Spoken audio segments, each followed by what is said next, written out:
Bismillahirrahmanirrahim. Assalamualaikum warahmatullahi wabarakatuh. Innal hamdalillahi nahmaduhu wa nasta'inuhu wa nastaghfiruh wa na'udzu billahi min syururi anfusina wa min sayyiati a'malina. May yahdihillahu fala mudhillalah wa may yudlil fala hadiyalah. Ashhadu an la ilaha illallah wahdahu la syarika lah wa ashhadu anna Muhammadan abduhu wa rasuluh la nabiyya wa la rasula ba'dah. Allahumma salli ala Muhammad wa ala alihi wa ashabihi wa man tabi'ahum bi ihsanin ila yaumil qiyamati, amma ba'd. Bapak Ibu yang dimuliakan Allah Subhanahu wa taala, di kesempatan pagi hari ini kita bersyukur dan memuji Allah Subhanahu wa taala atas segala limpahan nikmat dan karunia yang masih Allah anugerahkan kepada kita semua. Salawat beriring salam semoga selalu tercurah dan terlimpahkan kepada uswah hasanah kita Nabi besar Nabi Agung Muhammad sallallahu alaihi wasallam beserta keluarga, sahabat dan orang-orang yang mengikuti beliau dengan baik hingga akhir zaman nanti. Bapak Ibu yang dimuliakan Allah Subhanahu wa taala, di kesempatan pagi hari ini sampai waktu syuruk nanti insyaallah kita akan belajar bersama tentang madza ba'da Ramadan. Apa yang harus kita lakukan setelah Ramadan berakhir? Ada beberapa hal yang bisa kita lakukan Bapak Ibu setelah Ramadan berakhir.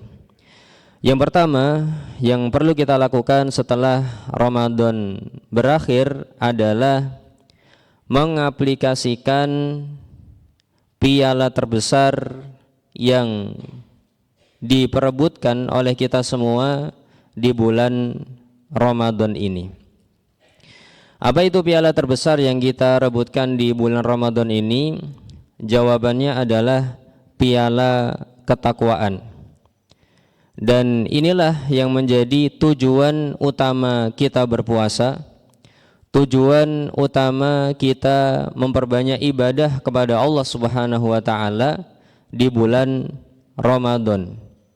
Sebagaimana firman Allah Subhanahu wa taala, diwajibkan atas kalian berpuasa sebagaimana diwajibkan atas orang-orang sebelum kalian, dengan tujuan agar kalian menjadi orang bertakwa. Jadi apabila ada pertanyaan apa tujuan utama berpuasa, maka jawabannya adalah bisa bertakwa kepada Allah Subhanahu wa taala. Oleh karena inilah Bapak Ibu yang dimuliakan Allah Subhanahu wa taala, ketika seseorang berpuasa namun tidak merealisasikan takwa dalam puasanya, maka Nabi SAW mengabarkan puasanya tersebut sia-sia. Sebagaimana salah satu sabdanya, kam min shaimin laisa hadzuhu min siyamihi illal ju' wal atas. Alangkah banyaknya orang-orang yang berpuasa namun tidak mendapatkan apa-apa dari puasanya kecuali lapar dan dahaga saja. Ada juga hadis Nabi SAW yang menyatakan bahwa Allah Subhanahu wa taala tidak membutuhkan puasa seorang hamba apabila dia tidak bisa meninggalkan kemaksiatan ataupun perbuatan dusta. Nabi SAW mengatakan, man lam yada' qaulaz zuri wal amala bihi falaysa lillahi hajatun fi an yada'a ta'amahu wa syarabahu. Barang siapa ketika berpuasa dia tidak meninggalkan perkataan zur, kedustaan dan yang semisalnya, begitu juga tidak meninggalkan perbuatan-perbuatan dusta ataupun yang semisalnya, maka Allah Subhanahu wa taala tidak butuh saat dia tidak makan, tidak minum. Allah tidak butuh dengan orang yang seperti itu. Begitu juga Bapak Ibu yang dimuliakan Allah Subhanahu wa taala, sebagai bukti bahwasanya ketakwaan itu adalah tujuan utama berpuasa, adalah anjuran dari Nabi SAW agar kita berbeda saat melakukan berpuasa. Ya. Di sebagian hadisnya, ketika Nabi SAW mengisahkan atau menyarankan kepada seseorang yang diganggu oleh orang lain, dicela, dihina ataupun diperangi oleh orang lain, maka Nabi SAW menganjurkan agar kita berucap atau berdengung gitu ya dalam dirinya, aku lagi puasa, ya, aku lagi puasa, aku lagi puasa, ya. Tujuannya apa ini semua Bapak Ibu? Tujuannya agar seseorang itu bisa bertakwa kepada Allah Subhanahu wa taala. Pertanyaannya, ya, setelah kita sudah tahu apa tujuan utama berpuasa dan apa tujuan utama kita memperbanyak ibadah di bulan Ramadan, jawabannya agar bertakwa. Pertanyaan berikutnya, takwa itu apa? Ya, takwa itu dikatakan oleh sebagian ulama Bapak Ibu, anta'mala bi ta'atillahi ala nurin minallahi tarju thawaballahi. Ini setengah yang pertama. Beliau mengatakan takwa itu adalah ketika engkau melakukan amal ketaatan kepada Allah Subhanahu wa taala, yang mana amal ketaatan tersebut engkau lakukan atas dasar ilmu pengetahuan bahwa Allah Subhanahu wa taala suka dan Allah Subhanahu wa taala ridho dengan apa yang kamu lakukan, dan alasan kamu melakukan itu adalah mengharapkan pahala dari Allah Subhanahu wa taala. Jadi unsur setengah yang pertama ini adalah 3 pernyataan. 1, beramal ketaatan. 2, amal ketaatannya ini dibangun di atas ilmu, bukan hanya sekedar lah menurutku ini baik kok, bukan seperti itu, tapi dia bisa mengatakan saya belajar, saya membaca, saya mendengarkan, dikatakan bahwasanya Allah suka ini, Allah ridho kalau saya berbuat ini. Ini namanya melakukan sesuatu di atas dasar ilmu. Kemudian kalau ditanya kenapa kamu melakukan itu, kalau dia menjawab aku berharap pahala dari Allah Subhanahu wa taala, maka dia telah mengaplikasikan takwa dalam amal ketaatannya. Baik, ini yang pertama Bapak Ibu. Sebagai contoh saja, misalkan seseorang tidak menzalimi saudaranya, tidak menzalimi tetangganya, tidak menzalimi customernya. Kemudian bagaimana orang tersebut dikatakan telah bertakwa? Kalau mereka ketika melakukan hal tersebut alasannya adalah ya karena saya tidak pengen dia berbuat buruk kepadaku, sudah bagus alasannya, tapi di situ ketakwaannya masih belum sempurna. Begitu juga ketika dia mengatakan ya saya tidak menzalimi customer saya karena ini adalah profesionalisme pekerjaan saya harus profesional, ya ini integritas saya. Kalau saya menzalimi customer saya, ya saya ndak integritas nanti, ndak profesional. Artinya dia mendasarinya karena profesionalisme, bukan karena Allah cinta kepadanya, bukan karena berharap pahala dari Allah Subhanahu wa taala. Kenapa Anda tidak menzalimi tetangga saya, tetangga Anda? Kalau jawabannya ya menzalimi tetangga tidak bagus, ya, perbuatan buruk di masyarakat banyak yang nggak suka nanti. Misalkan seperti itu jawabannya. Maka di situ belum mengaplikasikan ketakwaan. Seseorang baru dikatakan telah mengaplikasikan ketakwaan ketika dia mendasari hal-hal tersebut dengan dua alasan tadi. Satu, karena Allah suka, karena Allah cinta, karena Allah ridho. Yang kedua, karena berharap pahala dari Allah Subhanahu wa taala.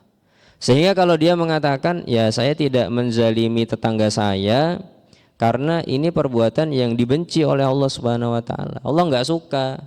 Ya. Kemudian saya tidak melakukan ini karena takut nanti disiksa oleh Allah Subhanahu wa taala. Nah, maka ini dinamakan bertakwa dalam tindakan tersebut. Ibu-ibu mengantarkan anak ke sekolah. Kapan dikatakan bertakwa, kapan dikatakan belum bertakwa? Dalam artian kita enggak membahas apakah perbuatannya baik atau buruk, Bapak Ibu ya. Tapi kita sedang membahas takwa atau belum takwa. Ya. Karena kan kalau perbuatan itu baik dan buruk kan tergantung siapa yang menilai. Kalau yang menilai masyarakat, ya enggak perlu ada Allah suka enggak suka kadang. Kadang enggak perlu berharap pahala, enggak berharap pahala enggak masalah. Zahirnya baik aja, masyarakat sudah menilai baik, gitu kan. Jadi misalkan tadi ibu-ibu mengantar anaknya ke sekolah. Secara umum kita katakan ini perbuatan baik. Tapi apakah sudah dikatakan sampai derajat takwa atau belum? Yang mana takwa itu pasti punya efek, ya. Takwa itu punya efek satu, bisa mendatangkan rizki dari jalan yang tidak disangka-sangka. Bisa mendatangkan solusi dari masalah-masalah yang kayaknya sudah ruwet di dalam kehidupan kita. Bisa menjadikan masalah kita mudah dan bisa memperbesar pahala kita. Dan takwa itu adalah sesuatu yang diwasiatkan terus menerus sampai kita meninggal dunia. Itu derajat takwa Bapak Ibu. Beda dengan hanya sekedar baik, apalagi baik menurut sebagian orang. Ya. Jadi takwa yang kita bahas ini punya level tersendiri di dalam niatan-niatan seseorang. Ya. Baik, kapan dikatakan bertakwa? Ibu-ibu ngantar anak ke sekolah. Jawabannya kalau dia bisa mengatakan, ya saya mengantar anak ke sekolah karena saya ingin menjaga dan melaksanakan amanah dari Allah Subhanahu wa taala untuk menjaga anak keturunan dari api neraka. Ya, sebagaimana yang Allah sebutkan, jagalah dirimu dan keluargamu dari api neraka. Nah, itu jadi dasar tuh, Pak. Kemudian saya melakukan ini setelah saya tahu Allah suka, Allah ridho, Allah senang. Saya berharap pahala dari Allah Subhanahu wa taala dalam tindakan saya ini. Nah, disitulah dia baru dikatakan bertakwa. Bapak-bapak memberikan nafkah kepada istrinya, kapan dikatakan bertakwa, kapan dikatakan hanya sekedar melaksanakan tugas sebagai suami. Kalau niatannya kenapa Pak ngasih nafkah kepada istri uang jajan? Ya ini tanggung jawab saya sebagai laki-laki. Ya. Di masyarakat kalau laki-laki enggak memberikan nafkah sama ibu-ibu, ya itu sesuatu yang tercela, Ustaz. Tidak baik, misalkan seperti itu. Maka apakah sudah dikatakan itu bertakwa atau belum? Jawabannya belum. Karena ketakwaan tadi syaratnya dia melakukan sesuatu yang diketahui bahwa Allah Subhanahu wa taala suka dengannya dan berharap pahala dari Allah Subhanahu wa taala. Sehingga kalau dia mengatakan saya melakukan ini karena Allah mewajibkan saya di Al-Qur'an, saya diwajibkan untuk memberikan nafkah kepada istri saya dan saya berharap pahala dari Allah Subhanahu wa taala dalam tindakan saya ini. Maka dia baru dikatakan bertakwa kepada Allah Subhanahu wa taala. Anak-anak berbakti kepada orang tuanya. Kapan dia dikatakan bertakwa dan kapan dikatakan itu hanya sekedar balas budi? Kalau seorang anak mengatakan kenapa kamu berbuat baik kepada bapak ibumu? Ya karena dulu bapak ibuku baik kepadaku. Ya. Maka dikatakan ini belum bertakwa, hanya balas budi aja. Tapi kalau dia mengatakan, ya Allah Subhanahu wa taala perintahkan saya untuk berbakti kepada bapak ibu saya, bahkan mengatakan saja nggak boleh. Allah perintahkan saya untuk merendah di hadapan kedua orang tua saya. Allah mengatakan agar saya berkata-kata dan bertutur kata yang sopan dan santun, agar saya mendoakan bapak ibu saya dengan rahmat dari Allah Subhanahu wa taala. Artinya ini sesuatu yang dicintai Allah, Ustadz, ya. Maka saya melakukan ini dan saya berharap pahala dari Allah Subhanahu wa taala. Baru dikatakan telah bertakwa. Kalau belum, maka ya bisa jadi balas budi atau mungkin karena alasan-alasan yang lainnya.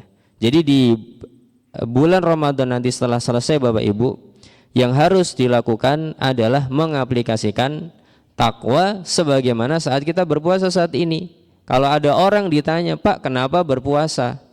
Ya, mungkin akan menjawab, ya karena Allah memerintahkan saya berpuasa dan saya berharap pahala dari Allah Subhanahu wa ta'ala. Nah, ini namanya pendidikan puasa. Ya, kalau seseorang berpuasa hanya karena sekedar FOMO saja, ikutan dengan komunitasnya karena masyarakat sedang berpuasa, ya sudahlah saya berpuasa, maka dikatakan dia belum mencapai derajat takwa, baru sekedar ikut-ikutan orang. Bahkan nanti di hari kiamat atau di alam barzakh itu ada kelompok orang yang hanya ikut-ikutan, Pak. Nanti ditanya, man robbuka, siapa Robmu? Kalau orang yang beriman dengan yakin, dia akan menjawab, Robbi Allah, Robku adalah Allah. Tegas, jelas, yakin. Kalau orang kafir ditanya, siapa Robmu? Maka dia mengatakan, la adri, saya tidak tahu. Kalau orang yang hanya ikut-ikutan, dia akan mengatakan, aku mendengar manusia mengatakan bahwasannya yang namanya Rob itu ya Allah. Ya sudah, aku ikut-ikutan saja mengatakan itu. Ya. Ini orang yang hanya ikut-ikutan, keyakinannya belum sampai kepada hatinya. Dan yang selamat siapa, Pak? Yang selamat yang yakin jawabnya. Yang hanya ikut-ikutan nanti akan mendapatkan hukuman. Ya. Jadi kita harus mendasari tindakan-tindakan kita karena ketakwaan kepada Allah Subhanahu wa taala, sebagaimana saat kita berpuasa saat ini. Kenapa kamu enggak makan, Pak? Karena Allah enggak suka dan saya berharap pahala dari Allah Subhanahu wa taala. Ya. Kenapa Anda sholat tarawih, Pak? Ya karena Allah suka dan saya berharap pahala dari Allah Subhanahu wa taala. Ini namanya orang mengaplikasikan ketakwaan. Ini setengah yang pertama, Bapak Ibu.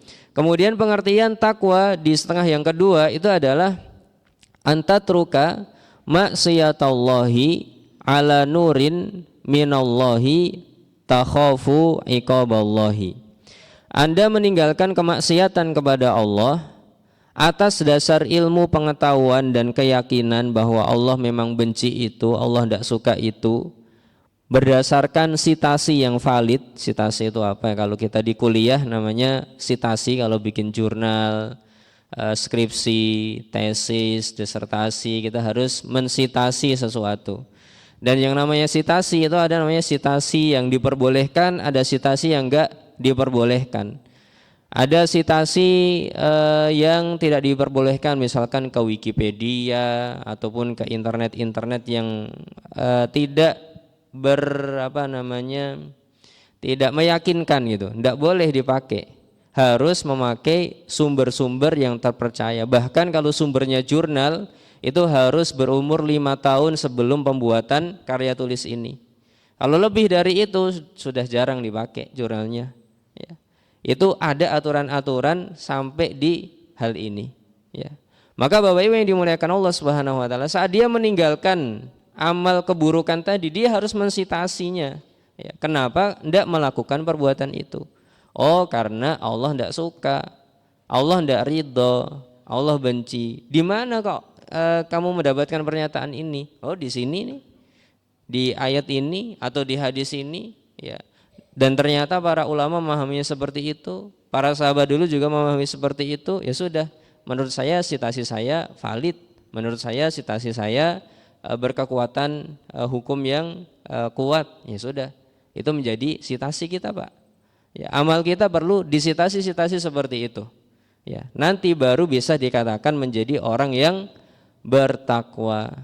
Nah, ini tujuan utama dari ibadah puasa dan tentang bagaimana cara mengaplikasikannya. Karena ini penting, karena seringkali seseorang ketika sudah selesai Ramadan tidak ngerti saya harus ngapain lagi, ya. Ataukah saya kembali kepada apa yang terdahulu, ya. Ataukah saya harus seperti apa, ya. Maka jawabannya Bapak Ibu, caranya dengan mengaplikasikan takwa ini setelah Ramadan selesai. Apa-apa disitasi, mau melakukan suatu kegiatan disitasi, ya, dicarikan Allah suka apa enggak suka, kemudian diharapkan pahala kepada Allah Subhanahu wa taala. Coba ditanya seperti itu Pak, setiap kali melakukan sebuah tindakan, ini tindakan saya Allah suka apa enggak suka ya?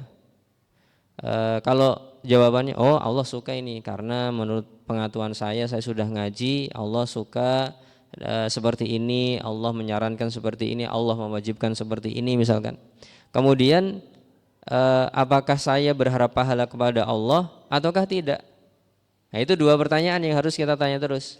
Ketika kita meninggalkan kemaksiatan, kita citasi, kita tanya, kenapa saya meninggalkan kemaksiatan ini? Apakah karena saya malu dengan orang-orang? Ataukah karena Allah tidak suka dengan hal tersebut? Apakah saya sudah takut dengan hukuman dari Allah? Ataukah saya takut dicela sama orang? Nah, itu ditanyakan kepada diri agar menjadi orang yang bertakwa. Baik, ini yang sangat penting sekali untuk kita amalkan setelah Ramadan berakhir Bapak Ibu. Kemudian diantara yang perlu kita lakukan setelah Ramadan terakhir, madza ba'da Ramadan, apa setelah Ramadan berakhir, adalah melanjutkan habits yang sudah terbentuk meskipun harus dikurangi kuantitasnya. Ya, jadi Bapak Ibu yang dimuliakan Allah Subhanahu wa taala, habits itu apa? Habits itu namanya kebiasaan, ya. Kebiasaan yang sudah dibentuk di bulan Ramadan itu harganya mahal, ya. Kita terbiasa sholat jamaah, kita nanti terbiasa baca Quran, kita nanti terbiasa sholat malam di bulan Ramadan. Terkadang kalau Ramadan selesai, baca Qurannya juga selesai 11 bulan. Kemudian sholat tarawih dan sholat witirnya juga selesai 11 bulan, ya. Kemudian nanti amal-amal ibadah lain yang biasanya dilakukan di bulan Ramadan juga sudah selesai setelah Ramadan selesai. Seakan-akan ibadah-ibadah tersebut hanya dilakukan di bulan Ramadan, ya, padahal tujuannya adalah agar kita mempunyai habits baru yang nilainya positif dan terus bisa kita bawa untuk bertemu dengan event atau event terbesar. Bapak Ibu, kalau ditanya event apa yang persiapannya paling lama, event tersebut mungkin hanya akan berlangsung 5-6 jam. Event apa Pak? Sebuah kegiatan dalam kehidupan kita nanti kemungkinan akan berlangsung 5-6 jam, ya. Tapi persiapannya lama sekali. Piala Dunia biasanya persiapannya berapa lama Pak? 5 tahun ada Pak? Milih negara mana yang menjadi tuan rumah, habis itu nyiapin lapangannya, kemudian panitianya, jadwal-jadwalnya dan lain-lain. 5 tahun. Apalagi Pak? Pilihan presiden berapa lama Pak? Persiapannya Pak? 2 tahun atau berapa itu? Mulai dari kampanye sampai dilantik gitu. Ya. Itu namanya event, ya. Kadang ada persiapan-persiapannya. Ya. Pernikahan misalkan, Bapak Ibu pun mungkin pernah menikahkan anaknya, ya. Berapa lama Pak biasanya Pak? Dari tembungan sampai ijaban sampai anak itu sudah menempati rumah sendiri. Biasanya berapa lama, Pak? Ada yang sebulan, ada yang lebih, kadang juga ada yang setahun, kadang ada yang sampai 5 tahun, ya. Tergantung orangnya. Tapi yang jelas ini event-event yang waktunya cukup panjang. Tapi pertanyaannya adalah event apa yang paling panjang persiapannya untuk sebuah event yang durasinya sekitar 5 sampai 6 jam? Ya, jawabannya adalah event sakaratul maut, Pak. Jawabannya apa? Event sakaratul maut.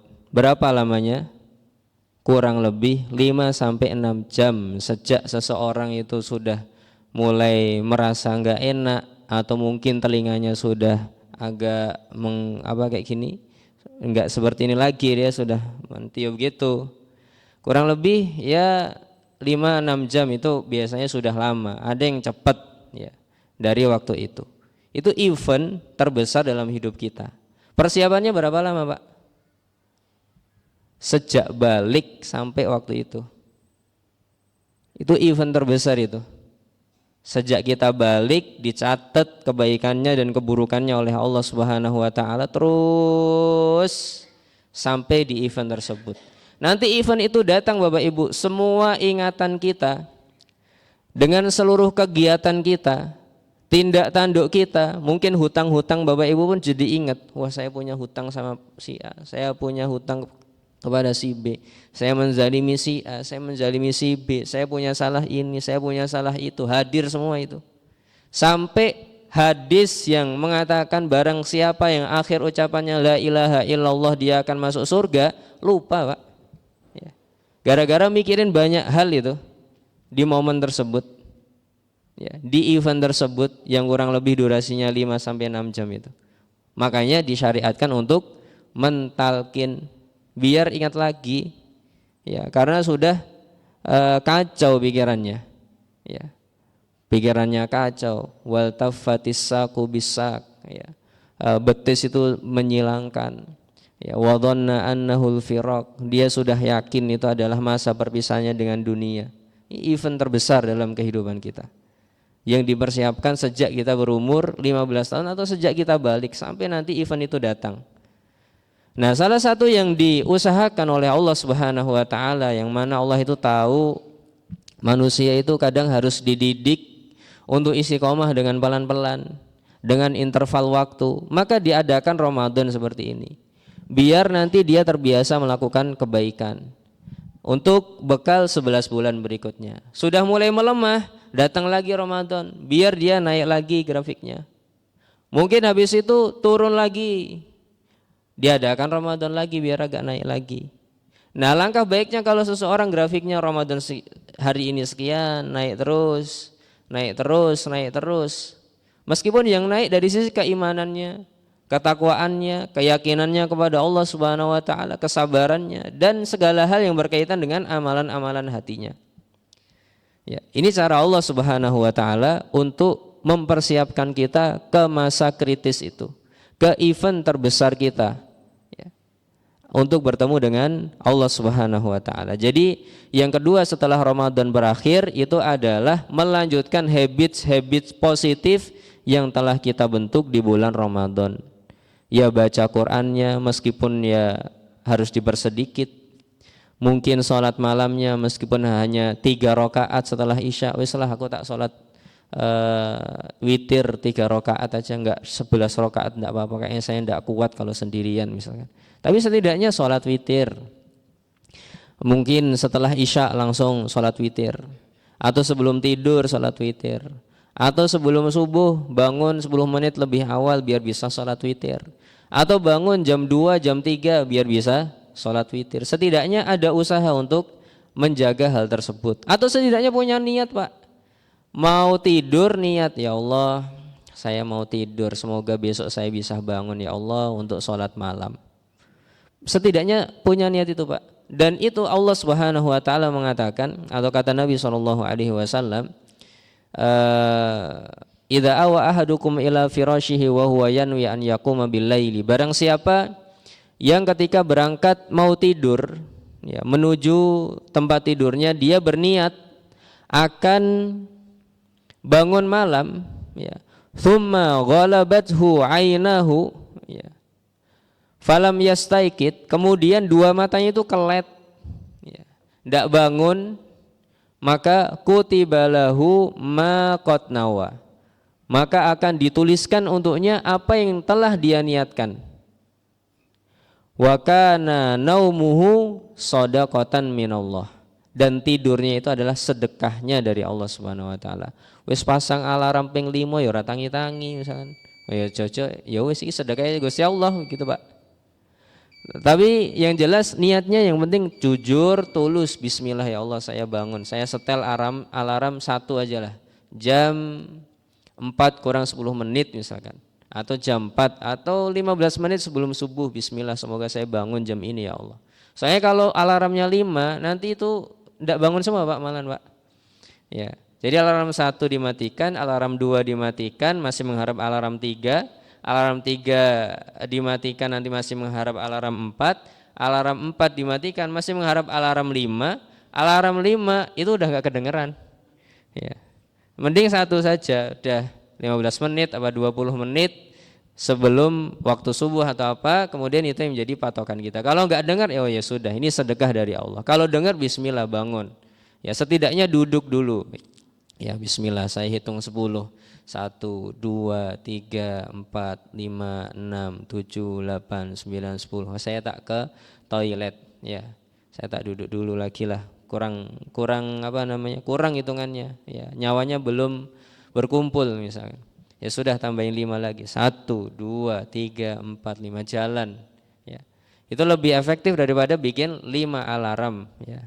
Baik, yang jelas Bapak Ibu, kita memerlukan niatan ini untuk menjaga, ya, dan melanjutkan habit-habit, kebiasaan-kebiasaan yang sudah dibentuk. Baca Quran, setidaknya mengalokasikan waktu di HP misalkan, bikin timer 10 menit aja lah. Hari ini saya tak baca Quran 10 menit aja misalkan, daripada tidak sama sekali. Kan kalau seseorang mengatakan 10 menit itu dipikir dari 24 jam sidik banget, Pak.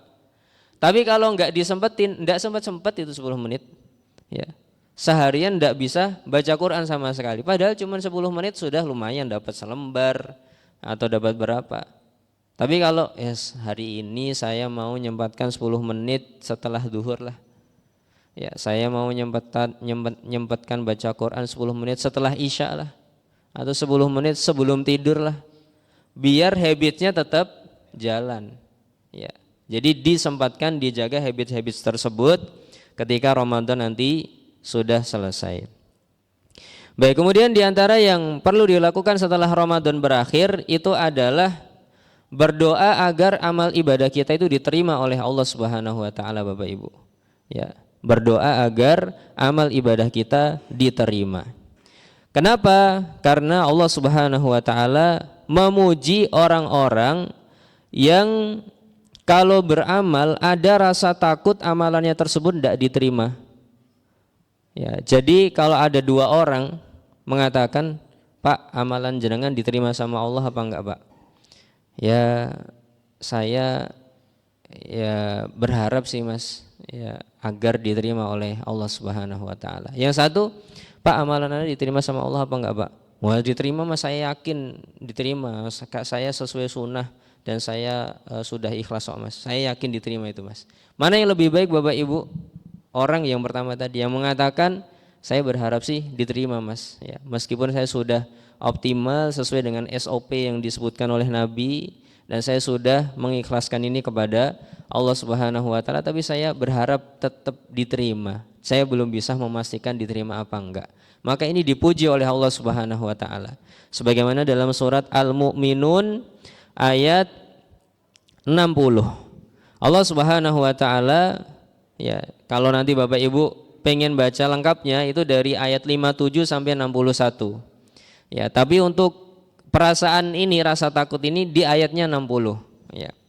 Walladzina yu'tuna ma atau wa qulubuhum wajilatun annahum ila rabbihim raji'un. Yaitu orang-orang yang juga kalau melakukan amal kebaikan hati mereka ada rasa takut, ya, dari tidak diterima amalan, ya. Dan mereka yakin mereka akan kembali kepada Tuhan mereka.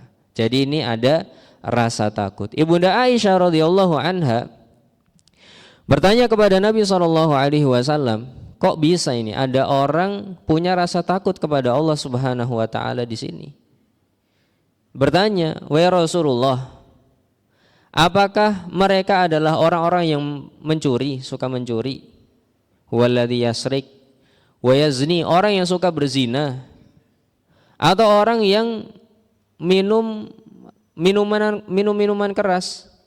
Apakah itu yang dimaksud dalam ayat mereka takut kepada Allah? Apakah gara-gara dia mencuri, berzina, atau minum minuman keras?"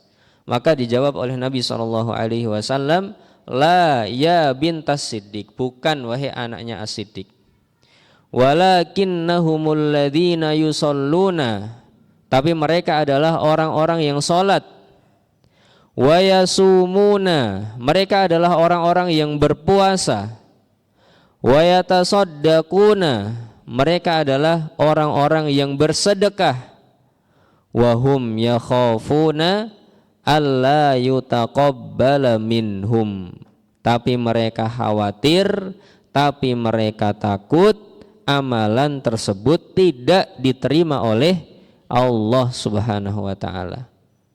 Itulah yang dimaksud di ayat tadi, ulaika yusari'una fil khairati. Merekalah yang disebut Allah di ayat 61, ulaika, mereka itulah yusari'una, yang bersegera fil khairati, dalam kebaikan-kebaikan.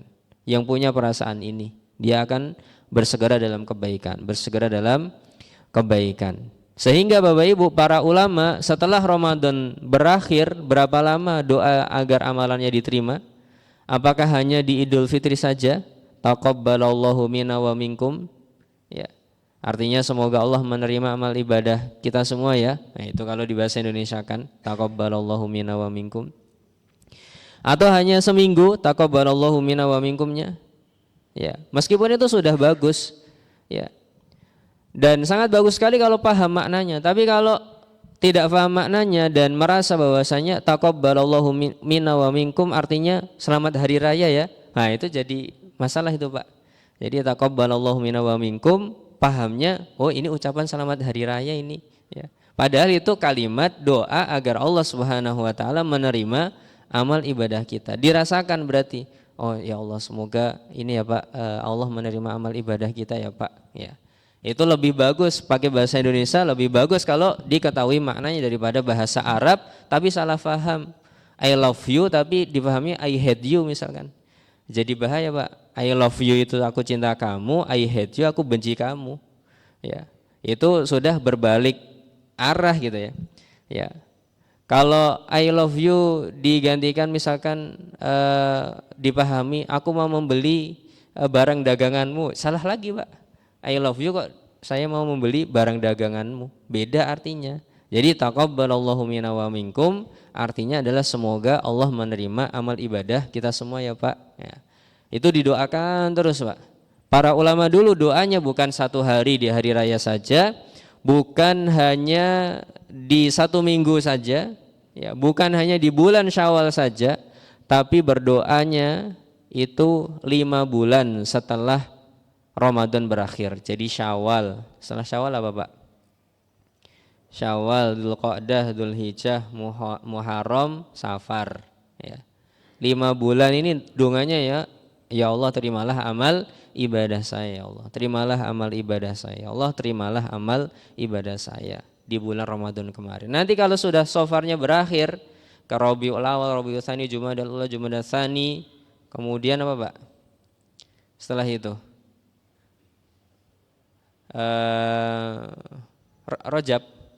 Rajab, Sya'ban ya, Rajab, Sya'ban. 6 bulan doanya ya Allah pertemukan aku dengan bulan Ramadan. Itu doanya para ulama 5 bulan itu berdoa agar diterima amal ibadahnya, dan 6 bulan berdoa agar bertemu dengan bulan Ramadan. Dan sebagai penutup Bapak Ibu yang dimuliakan Allah Subhanahu wa taala, agar sudah bisa sholat syuruk, ya saya akan membacakan saja hasil terjemahan yang pernah saya terjemahkan tentang tanda-tanda diterima dan ditolaknya amalan. Ini di dalam buku Madza Ba'da Ramadan, ada apa setelah bulan Ramadan berakhir, dari Syekh Abdul Razak bin Abdul Muhsin Al-Badr hafizahullahu taala. Beliau mengatakan, seorang yang amalannya diterima di bulan Ramadan memiliki ciri dan tanda-tanda. Siapapun yang memiliki ciri dan tanda-tanda ini diharapkan termasuk orang yang diterima amalannya. Di antara ciri dan tanda tersebut adalah sebagai berikut. Pertama, ia mendapati dirinya berada dalam kebaikan, keistiqomahan, dan ketaatan dengan kualitas lebih baik daripada sebelum datangnya bulan Ramadan. Kesimpulannya, naik kualitas.